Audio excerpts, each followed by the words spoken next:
Hello champions. तो कैसे हैं आप सभी? आई होप आप सभी बहुत अच्छे होंगे और अपनी पढ़ाई को बेहतर बनाने के लिए अपना बेस्ट दे रहे होंगे। मैं हूं अनुराग तिवारी और एक बार फिर से आप सभी का स्वागत करता हूं एलिमेंटिफाइड केमिस्ट्री के इस यूट्यूब चैनल पर। और आज हम लेकर के आए हैं मोल कॉन्सेप्ट का सेकंड पार्ट, सेकंड वीडियो। जैसा कि मैंने वादा किया था कि सेकंड वीडियो में मैं सभी चीज़ें मोल कॉन्सेप्ट से रिलेटेड कवर कर लूँगा, क्योंकि हम बेसिक से चल रहे थे।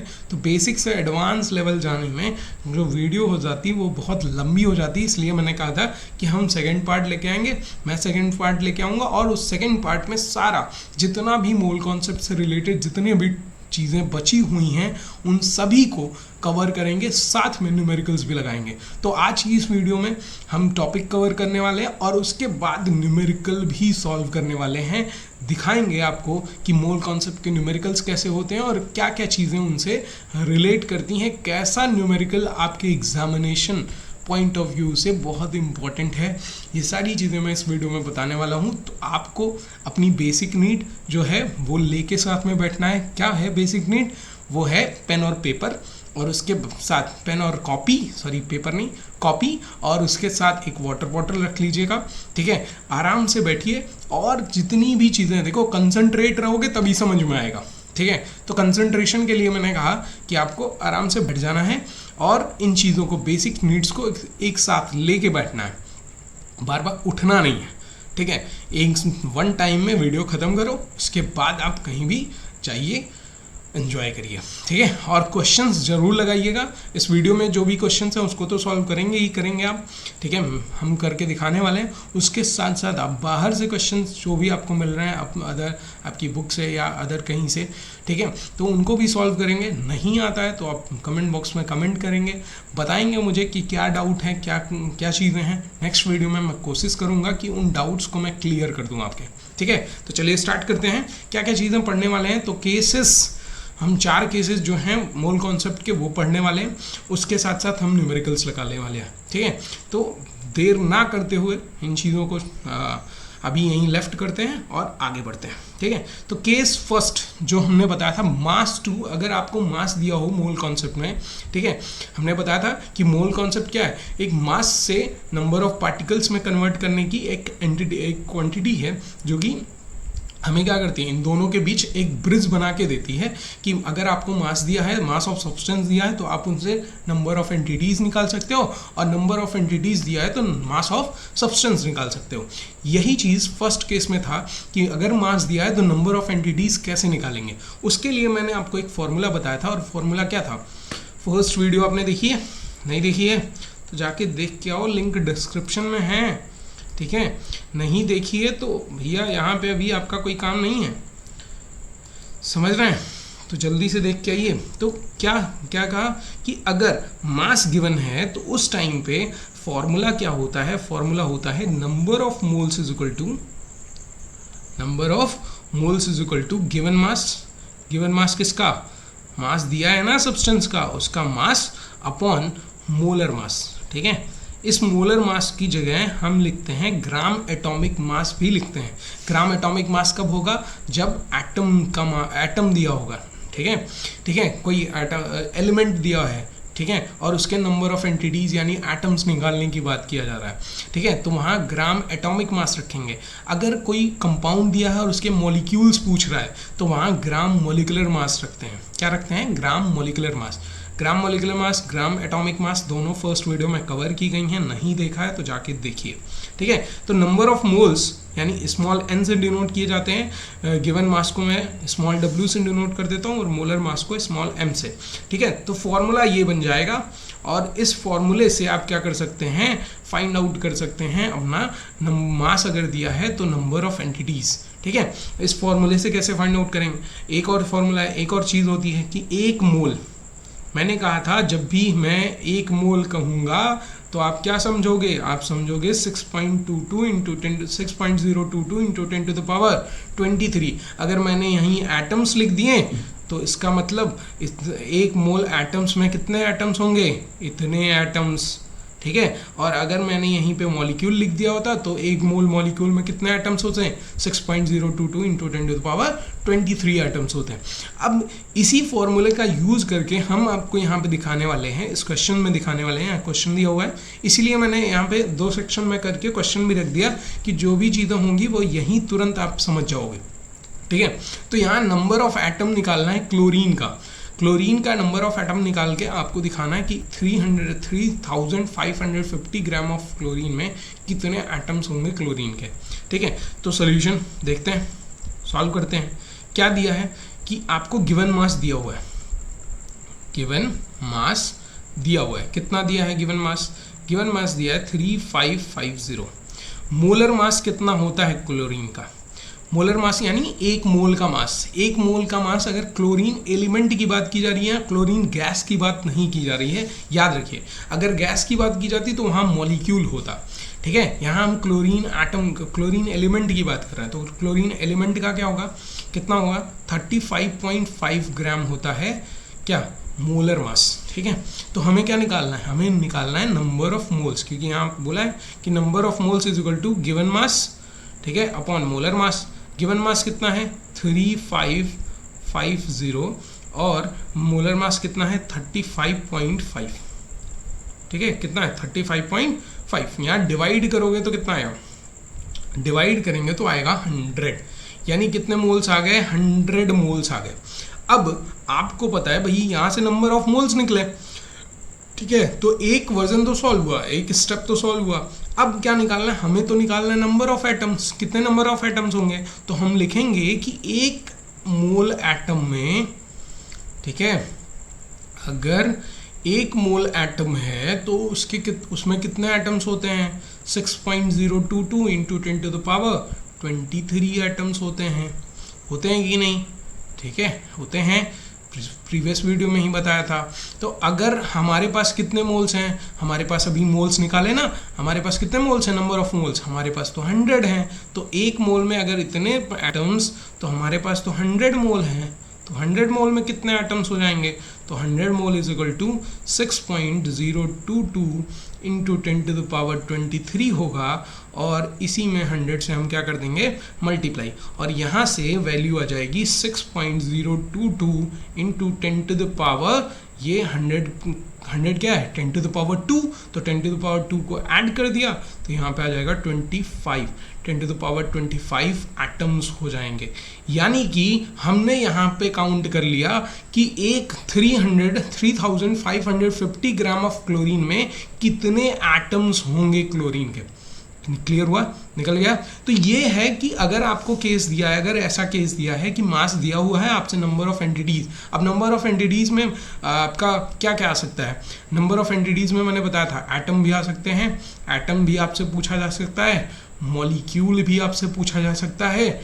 अगर यहाँ पे मॉलिक्यूल दिया होता तो मॉलिक्यूल भी पूछते, और यहाँ पे आयन भी पूछा जा सकता है, आयन्स के बारे में, कितने नंबर ऑफ आयन्स हैं, ठीक है। समझ में आ रही बात? सबके लिए केस यही लगाना है, पूछेगा तो आपको केस यही लगाना है। समझ में आ रही बात? बस यहाँ पे अगर मॉलिक्यूल पूछा है तो वहाँ पे मोलर मास किसका होगा? मॉलिक्यूल का मोलर मास होगा, यानी एक मोल मॉलिक्यूल का जितना मास होगा वो रखेंगे।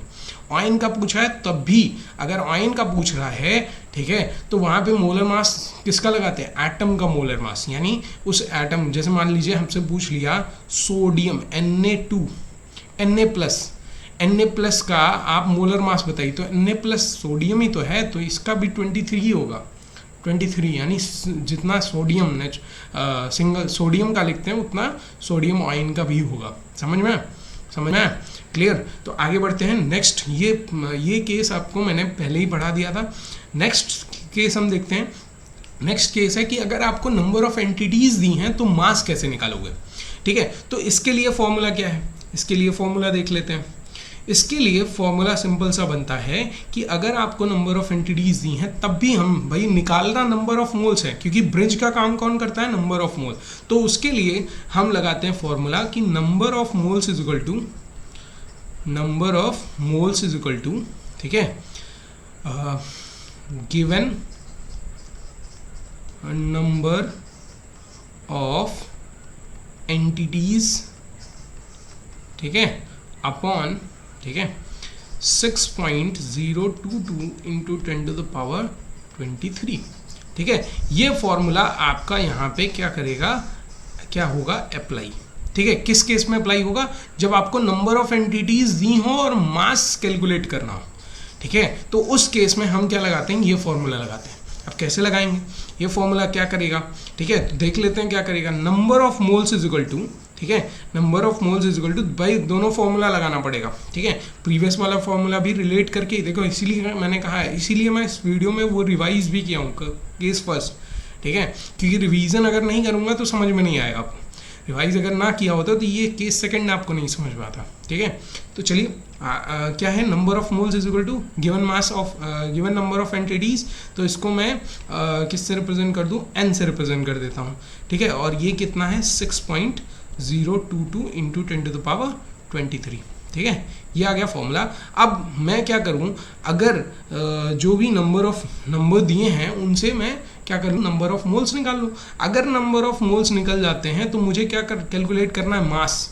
ठीक है, तो मास कैलकुलेट करना है, तो अभी मैंने दूसरे प्रीवियस फार्मूला पढ़ के आया हूं मैं कि number of moles is equal to क्या होता है, वेट अपॉन मोलर मास। हमें नंबर ऑफ मोल्स पता चल गए, मोलर मास भी पता है, तो गिवन मास निकल सकता है कि नहीं, निकल सकता है। समझ में आई बात, नहीं समझ में आया भाई, अगर आपको नंबर ऑफ एंटिटी पता है तो इस पहले वाले फॉर्मूले में नंबर ऑफ एंटिटी रख दो, तो यहाँ से क्या होगा, डिवाइड होगा तो नंबर ऑफ मोल्स आ जाएंगे। नंबर ऑफ मोल्स को आप सेकंड वाले फॉर्मूले में रख दीजिए। ठीक है, और मोलर मास तो आपको पता ही होगा, जो भी कंपाउंड या एटम होगा, एलिमेंट होगा, उसका मोलर मास आपको पता है, नंबर ऑफ मोल्स आपको पता है, वेट आ जाएगा, यहाँ से आ जाएगा कि नहीं, मास आ जाएगा ना। समझ में आ रही बात, क्वेश्चन लगा के देखते हैं। तो ये दो फॉर्मूले हैं, यही प्रीवियस वाला फॉर्मूला और ये नया वाला फॉर्मूला, यही दोनों फॉर्मूले आपके क्या करेंगे, इस तरह के क्वेश्चन में लगेंगे जहाँ नंबर ऑफ एंटिटी दी होगी, मास कैलकुलेट करना होगा। यहाँ पे सॉल्व कर लेते हैं। ठीक है, सोल्यूशन देख लीजिए ध्यान से। यहाँ पे क्या दिया है, नंबर ऑफ एंटिटीज कितने दिए हैं, यानी n की वैल्यू कितना दिया है, n की वैल्यू दिया है 12.044 इंटू 10 टू द पावर 23। ठीक है, और तो यहाँ पे जब नंबर ऑफ एंटिटी आपको पता है तो सीधे नंबर ऑफ मोल्स निकाल लेते हैं। नंबर ऑफ मोल्स क्या कहता है कि capital N upon 6.022 into 10 to the power 23, ये रख दो, तो हमारे पास वैल्यू कितनी है n की, 12.044 इंटू 10 टू द पावर 23, और नीचे वैल्यू कितनी है, नीचे value 6.022 into 10 to the power 23, ये आ जाएगा। और 10 टू द पावर 23 से 20 टू द पावर 23 गया, ये इससे कटेगा 2 टाइम्स में, यानी नंबर ऑफ मोल्स कितने आ गए, 2। अब नंबर ऑफ मोल्स अगर 2 आ गए हैं, ध्यान से देखिए, तो हमने प्रीवियसली अभी फॉर्मूला हम पढ़ के आए हैं कि number of moles is equal to होता है given mass upon molar mass. Given mass ही तो हमें निकालना है, ठीक है, वेटेड मास ही तो निकालना है कि कितना वेट होगा, यानी ये W वाली चीज़ निकाली है। नंबर ऑफ मोल्स आपको पता है, तो नंबर ऑफ मोल्स कितने हैं, 2, ये रख दिया। और यहाँ पे ऑक्सीजन एटम की बात की जा रही है, तो ऑक्सीजन एटम का मोलर मास कितना होता है, 16, तो 16 का इधर क्रॉस मल्टीप्लाई होगा, यानी वेट कितना आ जाएगा, 16 टू जा 32 ग्राम आ जाएगा। क्या आ जाएगा, 32 ग्राम आ गया। समझ में आई बात, क्या दिया था, नंबर ऑफ एंटिटीज, क्या काउंट निकाले, क्या हो, वेट यानी मास निकाले हो।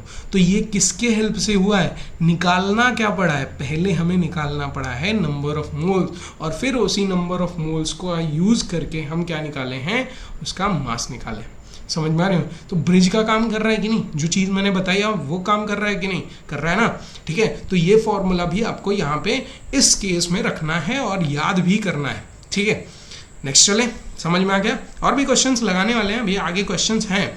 चलिए, तो नेक्स्ट है वॉल्यूम 2, नंबर ऑफ एंटिटीज। अगर वॉल्यूम दिया होगा तो नंबर ऑफ एंटिटीज कैसे निकालेंगे, इसके लिए थोड़ा सा एक चीज़ आपको यहाँ समझनी पड़ेगी कि हमेशा किसी भी टेम्परेचर या प्रेशर पे ये वर्क नहीं करता है। ठीक है, ये वाली चीज़ किसी भी टेम्परेचर प्रेशर पे वर्क नहीं करेगी। इनके लिए हमेशा एक, जब भी क्वेश्चन देगा तो वहाँ पे ऐसे क्वेश्चंस में ऐसे लिख दिया होगा NTP और STP, यानी एक फिक्स्ड टेम्परेचर या प्रेशर पे ही यह काम होता है। ठीक है, कि वॉल्यूम दिया हो तो नंबर ऑफ एंटिटीज़ आप काउंट कर सकते हो, उसके लिए फिक्स्ड वॉल्यूम फिक्स्ड प्रेशर होना चाहिए। समझ में आ रही बात? ठीक है, तो वही चीज़ जैसे यहाँ पे एनटीपी दिया है, तो एनटीपी क्या होता है? एनटीपी होता है normal temperature and pressure, normal temperature, ठीक है, एंड प्रेशर, ठीक है। नॉर्मल टेम्परेचर प्रेशर का मतलब क्या है? नॉर्मल टेम्परेचर प्रेशर का मतलब है सिंपल सा कि प्रेशर यहाँ पे 1 atm होगा, टेम्परेचर यहाँ पे 273 केल्विन होगा, और 1 मोल आपने अगर कोई भी गैस ली है, ठीक है, 1 मोल गैस, तो उसका वो कितना वॉल्यूम एक्वायर करेगा? वो वॉल्यूम एक्वायर करेगा 22.4 लीटर्स, ठीक है। कितना? कोई भी गैस है, अगर 1 मोल है ना भाई, ये तो फिक्स कर दिया ना आपने, ठीक है। जब 1 मोल आपने फिक्स कर दिया तो ये क्या हो गया? ये भी फिक्स हो जाएगा कि हमेशा कोई भी गैस है, मतलब ही नहीं है कि वो ऑक्सीजन है, क्लोरीन है, हाइड्रोजन है, हीलियम है, ठीक है, ये मतलब नहीं है। हमें मतलब है 1 मोल है, अगर वो 1 मोल है तो उसका वॉल्यूम कितना होगा? 22.4 लीटर्स होगा, याद रखिएगा, ठीक है। ये डिपेंड है, वॉल्यूम डिपेंड नहीं करता कि मास कितना है, ठीक है, उसका क्या मोलर मास कितना है, ठीक है, ये केवल डिपेंड इस पे करेगा कि उसकी क्वांटिटी कितनी है। तो 1 मोल अगर गैस आपने लिया तो उसका कितना लीटर होगा? 22.4 लीटर। ऐसे ही होता है एसटीपी, बस चेंजिंग यहाँ पे क्या होती है? इसका फुल फॉर्म होता है standard temperature and pressure, temperature and pressure, इसका फुल फॉर्म। यहाँ पे क्या होगा? यहाँ पे चेंजिंग बस इतनी सी है कि यहाँ पे प्रेशर 1 बार होता है, ठीक है, टेम्परेचर वही होता है 273 केल्विन, कितना होगा? 273 केल्विन, और उसके साथ साथ 1 बार, ठीक है, और उसके साथ साथ यहाँ पे अगर आप 1 मोल गैस की बात कर रहे हो तो 1 मोल गैस का जो वॉल्यूम होगा एसटीपी पे वो होगा 22.7 लीटर्स। कितना होता है? बस थोड़ा सा, बहुत थोड़ा सा अंतर होता है, इसलिए हमेशा मैक्सिमम टाइम 22.4 लीटर ही लिया जाता है। अगर एसटीपी भी दिया है तब भी 22.4 लीटर ही लेते हैं वॉल्यूम को, ठीक है, समझ में आ रही बात? तो यहाँ पे एसटीपी और एनटीपी पे ही हमेशा दिया जाएगा, यानी एक फिक्स टेम्परेचर प्रेशर पे ही हमेशा हम इस तरह के क्वेश्चंस लगाते हैं, volume to number of entities वाले, ठीक है। तो यहाँ पे फॉर्मूला क्या बनता है, इसको लिख लीजिएगा, ठीक है। फॉर्मूला क्या बनेगा? तो मैं इसे मिटाता था हूँ, ठीक है। फॉर्मूला क्या बनेगा? देखिए, फॉर्मूला यहाँ पे बनता है कि अगर आपको देखो वॉल्यूम दिया है, ठीक है, एंड नंबर ऑफ एंटिटी निकालनी है, तो वो कैसे निकलेगा भाई? अगर नंबर ऑफ मोल्स पता है तो नंबर ऑफ मोल्स हम यहाँ पे सबसे पहले निकालते हैं। क्या निकालते हैं? Number of moles. Number of moles is equal to, यहाँ पे फॉर्मूला बनता है वॉल्यूम गिवन वॉल्यूम, या गिवन वॉल्यूम इन लीटर्स, ठीक है, अपॉन 22.4 लीटर, ठीक है, क्या 22.4 लीटर डायरेक्टली, चाहे एट एसटीपी और एनटीपी, इन दोनों पे ही काम करेगा, इसके अलावा नहीं काम करेगा। समझ में आ रही बात? तो नंबर ऑफ मोल्स निकालने का तरीका क्या है कि जो भी गिवन वॉल्यूम, यहाँ पे गिवन भी लिख देता हूँ, गिवन वॉल्यूम इन लीटर्स, लेकिन लीटर्स में होना चाहिए क्योंकि ये लीटर में आपने लिया है। अगर ये मिलीलीटर में तो आपको इसको भी मिलीलीटर में ही लेना पड़ेगा, ठीक है। तो इस तरीके से हम क्या कर सकते हैं? नंबर ऑफ मोल्स निकाल सकते हैं, और नंबर ऑफ मोल अगर निकल गया तो सीधे सीधे आप लगाओ ना कि 1 मोल में कितने एटम्स होते हैं? 6.022 into 10 to the power 23 atoms, ठीक है। तो उतने मोल में कितने एटम्स हो जाएंगे? आपको वॉल्यूम दिया था, आपने डायरेक्ट एंटिटी निकाल दी, नंबर ऑफ एंटिटी निकाल ली। आइए एक क्वेश्चन सॉल्व करके देख लेते हैं। जैसे यहाँ पे पूछा है कि calculate the number of atoms present in 12.2 litres of oxygen gas. 12.2 litre oxygen gas है, ठीक है, उसके कह रहा है कि कितने एटम्स प्रेजेंट होंगे, ठीक है, ऑक्सीजन के, वो बताइए, ठीक है। तो ऑक्सीजन गैस की बात कर रहे हैं यहाँ पे, गैस होगा मतलब O2 होगा, ऑक्सीजन गैस का मतलब क्या है? O2, ठीक है, समझ में आ रही बात? तो यहाँ हम क्या करते हैं, यहाँ हम निकालते हैं पहले ये चीज़ कि नंबर ऑफ मोल्स क्या दिया है हमें? 12.42 लीटर एट एनटीपी दिया हुआ है कि वॉल्यूम है, यानी गिवन वॉल्यूम कितना है? 12.2 लीटर्स, ठीक है, ठीक है। ये 12.2 लीटर्स हो गया। उसके बाद हमें क्या निकालना है, हमें वॉल्यूम नंबर ऑफ मोल्स निकालना है। तो सीधे मैंने फॉर्मूला वही लगा दिया, number of moles is equal to, ठीक है, number of moles is equal to हो जाएगा गिवन वॉल्यूम अपॉन 22.4, ठीक है। वेट अ मिनट, गलतियां हो जाती हैं, थोड़ी थोड़ी गलती से मिस्टेक हो जाता है, कोई नहीं। देखिए तो यहाँ पे आ जाएगा, क्या आ जाएगा, number of moles is equal to क्या आया आपका गिवन मास, डायरेक्टली रख देते हैं। गिवन मास कितना है, ये 12.2 है, ठीक है, अपॉन ये जो गिवन मास नहीं, गिवन वॉल्यूम, ठीक है। और आपका जो जिससे डिवाइड करना है वो कितना है, 22.4 लीटर। ये क्या है, एट एसटीपी एक मोल वॉल्यूम का क्या है, एक मोल गैस का वॉल्यूम है 22.4 लीटर, ठीक है। अब इसको क्या कर लेते हैं हम, नंबर ऑफ मोल्स निकाल लेते हैं। यहाँ पे मैं अपने मल्टीप्लिकेशन अपने ईजीनेस के लिए इसको कर लेता हूँ 11, ठीक है, आसानी के लिए इसको कर लेता हूँ 11। अगर 11 कर लेंगे तो 11.2 है ना, वैसे डिवीजन करने में प्रॉब्लम मतलब बहुत लंबा जाता ना, इसलिए डायरेक्टली ऐसे कर लेते हैं। 11.2 है, 11.2 से अगर इसको डिवाइड कर दो तो कितने टाइम्स में डिवाइड होगा, 1/2 टाइम्स में, 1/2 टाइम्स में डिवाइड हो रहा है, यानी मोल्स कितने आ रहा है, 0.5 मोल्स आ रहा है। कितने मोल्स आ रहे हैं, 0.5 मोल्स। समझ में आया। थोड़ा इजी करने के लिए बस यहाँ पे हमने क्या कर लिया, इसको 11.2 कर लिया, ठीक है। 12.2 से डिवाइड नहीं होता ना, 11.2 से डायरेक्टली डिवाइड हो जा रहा है, तो 0.45 मोल्स आए।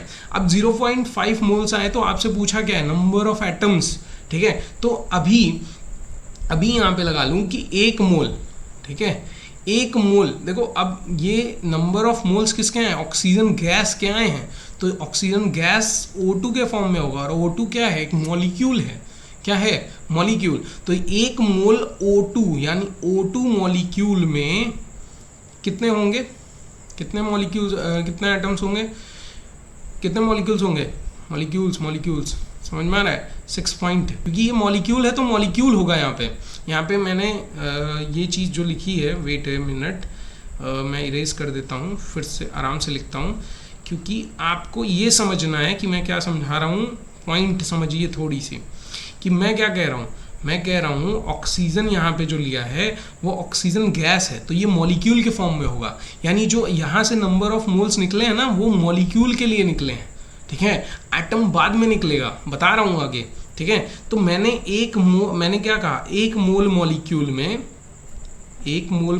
में कितने मॉलिक्यूल्स होते हैं, इतने मॉलिक्यूल्स होते हैं, 6.022 इंटू 10⁻23। तो ऑक्सीजन के कितने मोल्स हैं, 0.5 मोल्स हैं, हाफ मोल। तो हाफ मोल मॉलिक्यूल में 0.4 मोल मॉलिक्यूल में कितने मॉलिक्यूल्स हो जाएंगे, ठीक है। तो इसका आधा हो जाएंगे, यानी 3.011 इंटू 10⁻23 मॉलिक्यूल्स होंगे, ठीक है। कितने में, 11.2 लीटर्स में, ठीक है। इतने मॉलिक्यूल्स हैं किसके, ऑक्सीजन के, ठीक है, ऑक्सीजन के इतने मॉलिक्यूल्स हैं। अब एक मॉलिक्यूल ऑक्सीजन में कितने एटम्स हैं, 2 एटम्स।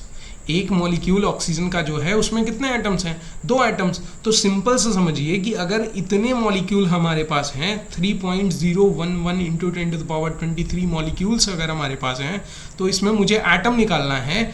तो क्या करूंगा मैं, एक मॉलिक्यूल में 2 एटम, ठीक है। तो इतने मॉलिक्यूल में मल्टीप्लाई 2 कर दो, क्या कर दो, मल्टीप्लाई 2 कर दीजिए। मल्टीप्लाई 2 करेंगे तो वैल्यू जो आएगी वो क्या हो जाएगा, नंबर ऑफ एटम्स हो जाएंगे। क्योंकि ऐसे समझो कि 1 रुपए में 2 टॉफी, तो इतने रुपए में मल्टीप्लाई 2 करेंगे ना।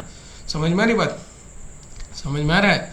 तो वैसे ही एक में, ठीक है, एक एटम में कितना, एक मॉलिक्यूल में कितने एटम्स हैं, 2 एटम्स हैं। तो इतने मॉलिक्यूल्स में कितने एटम हो जाएंगे, मल्टीप्लाई बाई 2, यानी 6.022 इंटू 10⁻, कितना आ जाएगा, 23 एटम्स आ जाएंगे, किसके, ऑक्सीजन के। O2।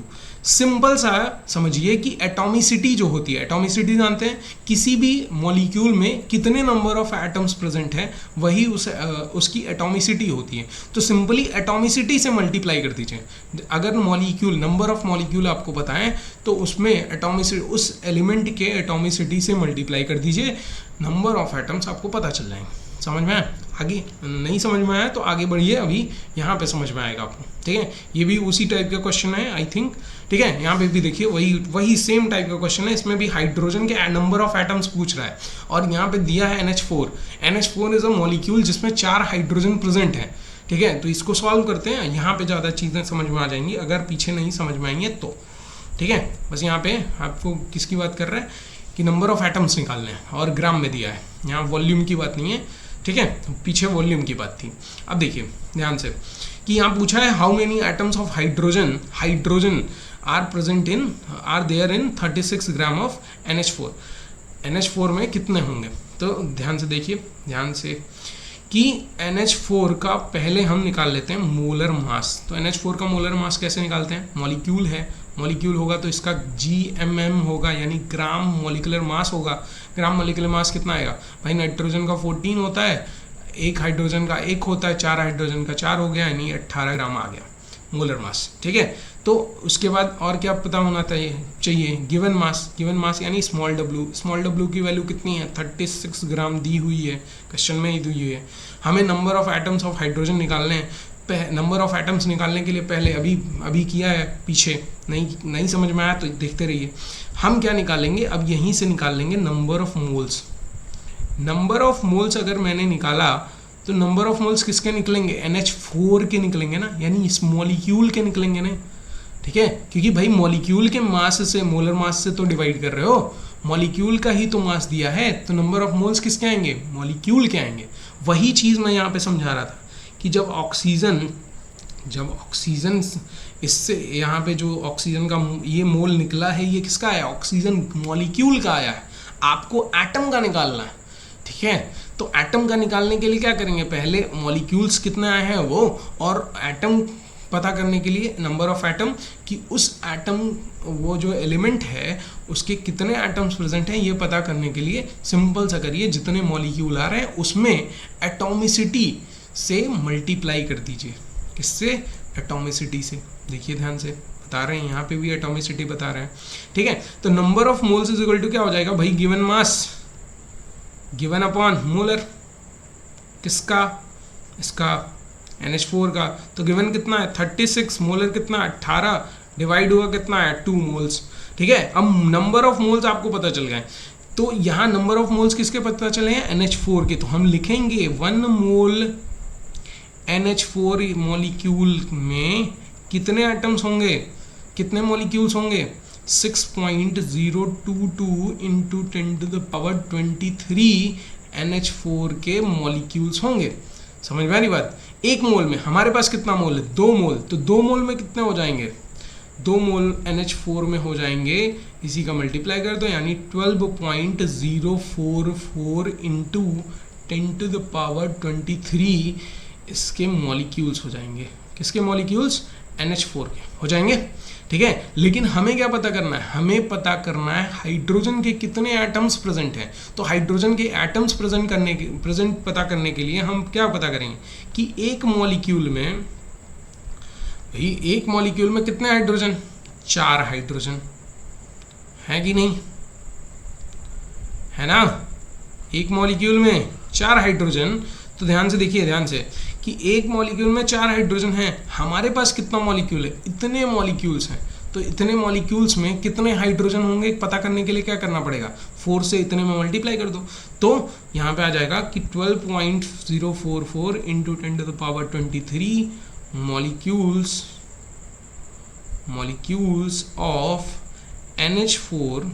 ठीक है, NH4 कंटेन्स, यहाँ पे 1 मोल मॉलिक्यूल कंटेन्स 4 हाइड्रोजन, तो इतने मॉलिक्यूल्स कंटेन 4 मल्टीप्लाई कितना 12.044 इंटू 10⁻23।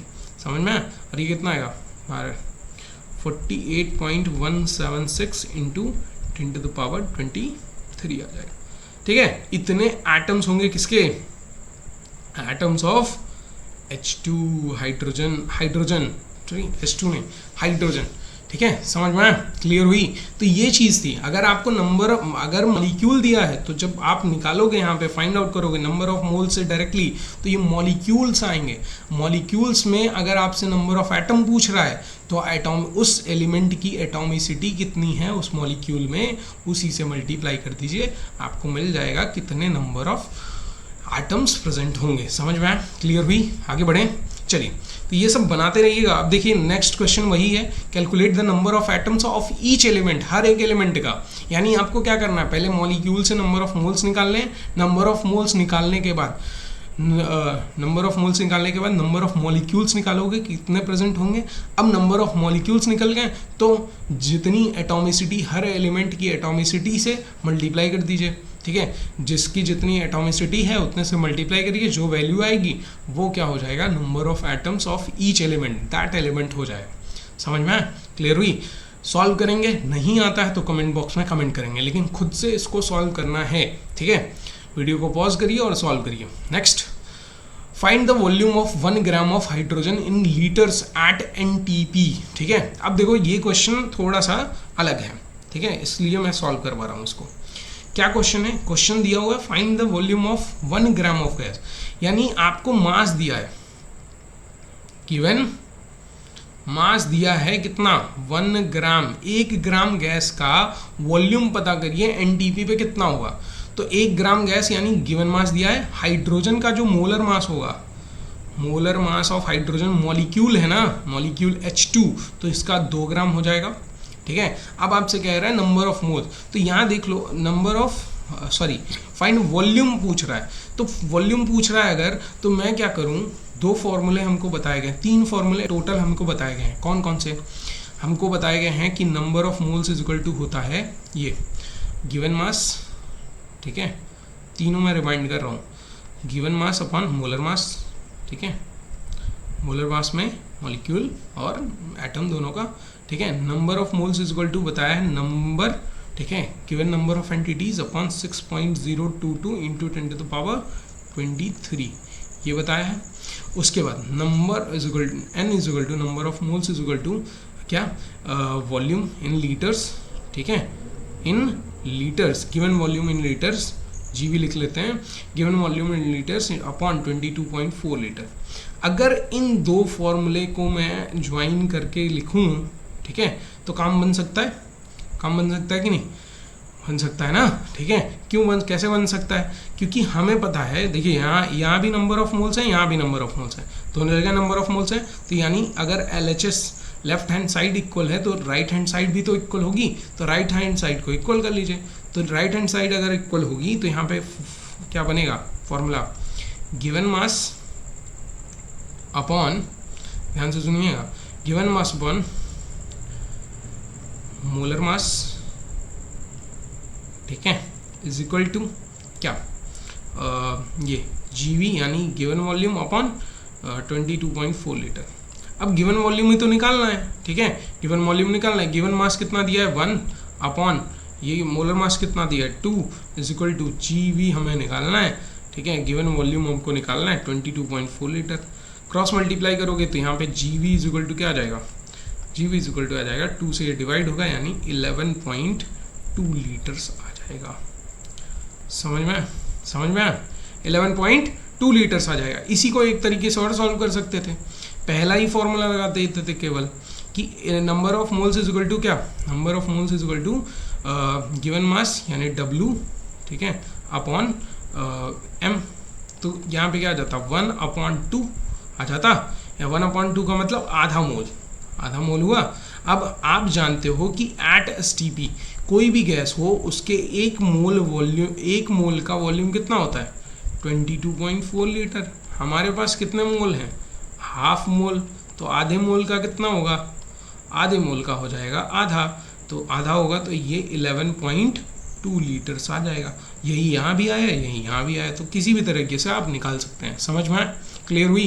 कोई दिक्कत, कोई परेशानी, किसी को प्रॉब्लम अगर है तो कमेंट बॉक्स में कमेंट करिएगा। मैं नेक्स्ट वीडियो लाऊंगा और उसमें आपको वो डाउट भी क्लियर करने की कोशिश करूँगा। ठीक है, चलिए तो आगे बढ़ते हैं। नेक्स्ट है 4 पॉइंट। ये देखो, ये जो क्वेश्चन है, ये क्वेश्चन मैंने निकाला है, नीट प्रीवियस ईयर का क्वेश्चन है ये। ठीक है, तो थोड़ा सा यहाँ पे ध्यान दीजिएगा कि नीट का क्वेश्चन है। ठीक है, क्वेश्चन इंपॉर्टेंट है, आपके लिए है, ध्यान से देखिए। 4.4 gram of an unknown gas occupied 2.24 litres of volume at NTP। Normal temperature pressure पे कोई गैस है जो 4.4 ग्राम की है और वो गैस इतना लीटर वॉल्यूम को एक्वायर कर रही है। ठीक है, तो कह रहा है कि बताइए इन सभी में से गैस कौन सी होगी। ठीक है, तो इसको पता करने के लिए क्या करते हैं, अभी जो फॉर्मूला पीछे लगाया है उसी तरह का फॉर्मूला लगा लेते हैं। भाई आपको लीटर्स में ये दिया हुआ है, ठीक है, तो निकाल लेते हैं, निकालते हैं, यहाँ पे देखते हैं क्या हो सकता है। नंबर ऑफ मोल्स अगर मैं निकाल लूँ, पहले वाला जो वॉल्यूम वाला फॉर्मूला आपको मिला था, GV यानी गिवन वॉल्यूम इन लीटर्स, ठीक है, अपॉन 22.4 लीटर। इस वाले फॉर्मूले को अगर मैं लगाऊं यहाँ पे तो नंबर ऑफ मोल्स निकल जाएंगे, और नंबर ऑफ मोल्स निकल गए तो यहाँ पे मुझे पता है, ठीक है, कि उसका मास दिया हुआ है। हाँ चलिए देखते हैं, करते हैं। देखो सिंपल सा कि अगर हमें गैस पता करनी है ना, तो गैस पता करने के लिए क्या करना पड़ेगा, भाई गिवन मास दिया है, मास ऑफ गैस दिया है कि वो मास गैस का मास कितना प्रेजेंट है। ठीक है, हमें नंबर ऑफ मोल्स यहाँ से पता चल जाएंगे। तो दूसरा जो फॉर्मूला होता है, number of moles is equal to given mass upon molar mass. यहाँ से गिवन मास रख दिया, नंबर ऑफ मोल्स रख दिया, मोलर मास आ जाएगा। मोलर मास इन चारों के मोलर मास से क्या कराएंगे, मैच कराएंगे, जिससे मैच होगा वो हो जाएगा। समझ में आई बात, जिससे मैच होगा वही हो जाएगा। सॉल्व करते हैं, देखते हैं। देखिए गिवन मास, गिवन वॉल्यूम कितना है, 2.24 लीटर्स अपॉन 22.4 लीटर्स। ठीक है, डिवाइड होगा कितना आएगा, आ जाएगा 1 अपॉन, ठीक है, इतना ही तो आएगा, यानी 0.1 1 अपॉन 10 ही तो आएगा, ये डिवाइड होगा। समझ में आया, यानी 0.1 आ जाएगा। ठीक है, 1 अपॉन 10 ही रखते हैं कभी। ठीक है, 1 अपॉन 10 ये वैल्यू आ गई। नंबर ऑफ मोल्स इतने आ गए। अब दूसरा formula, number of moles is equal to weight upon molar mass, यहाँ पे रखते हैं। तो नंबर ऑफ मोल्स कितना है, 1 अपॉन 10, ठीक है, is equal to given mass कितना है 4.4 ग्राम, और मोलर मास कितना है हमें निकालना है। ठीक है, क्योंकि नोन नहीं है ना गैस, अननोन है, यानी मोलर मास नहीं पता है। ठीक है, तो यहाँ पे मल्टीप्लाई करेंगे तो molar mass is equal to आ जाएगा 44 ग्राम। अब 44 ग्राम का मोलर मास किसका होता है, इन चारों में से बताइए किसका होता है।